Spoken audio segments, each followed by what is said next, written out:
Pasca pengunduran diri Direktur Utama PT Pertamina Persero Galaila Karen Agustiawan, Kementerian Badan Usaha Milik Negara telah menyiapkan 3 nama penggantian posisi orang nomor 1 di perusahaan minyak dan gas milik pemerintah tersebut.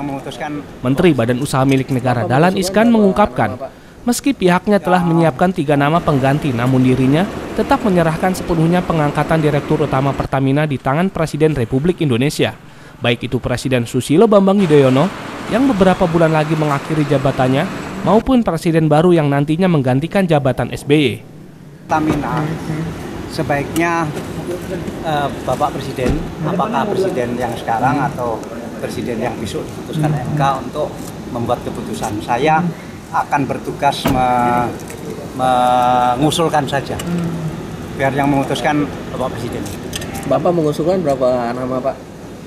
Ya mungkin 3 nama lah. 3 nama. Lebih banyak internal apa luar, Pak? Nanti kalau saya jawab internal, apa hurufnya ini? Kalau saya jawab eksternal, apa hurufnya ini? Kan bisa, Pak ya? Karen secara resmi mengundurkan diri sebagai Dirut Pertamina per 1 Oktober 2014 dengan alasan ingin fokus untuk mengurus keluarga serta mengajar sebagai dosen di Harvard University Boston, Amerika Serikat. Dari Jakarta, Reza Keroro melaporkan.